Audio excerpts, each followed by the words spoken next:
বাংলাদেশ জাতীয়তাবাদী যুবদল ঘড়িসার ইউনিয়নের ৬ ও ৭ নং ওয়ার্ডের উদ্যোগে শুক্রবার ১০ অক্টোবর বিকেলে ইউনিয়নের ৭ নং ওয়ার্ডে বারুইপাড়া মেম্বার ঘাটে এক বিশাল কর্মী সভা অনুষ্ঠিত হয়েছে।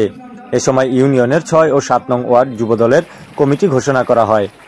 এ সময় কর্মী সভায় ৭ নং ওয়ার্ডের যুবদলের সভাপতি আফতাব খান সোহেল, সাধারণ সম্পাদক নওশেদ সর্দার ও সাংগঠনিক সম্পাদক বুরহান মোল্লাকে ঘোষণা করা হয়। তাছাড়া ৬ নং ওয়ার্ড যুবদলের কমিটিতে সভাপতি হিসেবে জানু মকদম, সাধারণ সম্পাদক জসিম ডালি ও সাংগঠনিক সম্পাদক জালাল মোল্লাকে ঘোষণা করা হয়েছে। উক্ত কর্মী সভায় প্রধান অতিথি হিসেবে উপস্থিত ছিলেন শরীয়তপুর জেলা বিএনপির সভাপতি আলহাজ শফিকুর রহমান কিরণ। এ সময় বিশেষ অতিথি হিসেবে উপস্থিত ছিলেন নড়িয়া উপজেলা যুবদলের সভাপতি মোহাম্মদ ফজলুল ওয়াহেদ নিক্সন খান, সাধারণ সম্পাদক মাহবুবুর রহমান খোকন, সহসভাপতি মোহাম্মদ জাহাঙ্গীর রারি, ঢাকা মহানগর তেজগাঁও থানার আহ্বায়ক জালাল মোল্লা।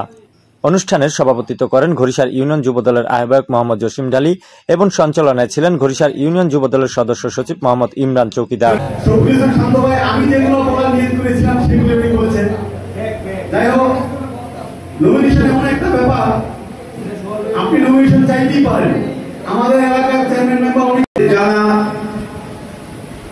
আসলে রাজনীতি করতে গেলে রাজনৈতিক মাঠে ভুলত্রুটি থাকবে।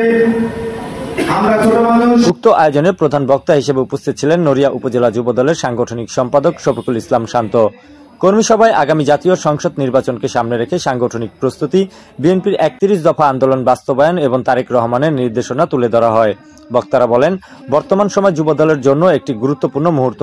গণতন্ত্র পুনরুদ্ধার এবং দলের স্বার্থে তৃণমূল পর্যায়ে সংগঠনকে আরো শক্তিশালী করতে হবে।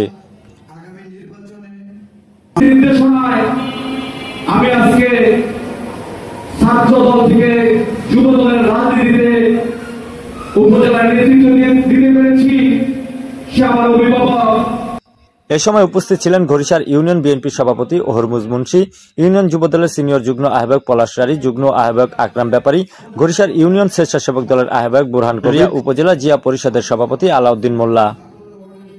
এ সময় আরো উপস্থিত ছিলেন শরীয়তপুর জেলা মহিলা দলের সাংগঠনিক সম্পাদক ফারহানা মনি, নড়িয়া উপজেলা মহিলা দলের সাধারণ সম্পাদিকা মমতাজ বেগম, নড়িয়া পৌরসভা মহিলা দলের সভানেত্রী শাহনাজ বেগম। এছাড়াও ইউনিয়ন যুবদল ও বিএনপির অঙ্গ সহযোগী সংগঠনের নেতাকর্মীরা উপস্থিত ছিলেন। সভা শেষে দোয়া ও মোনাজাতের মাধ্যমে অনুষ্ঠান সমাপ্ত হয়। যদি শফিকুর রহমান কিরণ ভাই এমপি না হয়, মেম্বার তো দূরের কথা, এলাকায় থাকতে পারবেন না।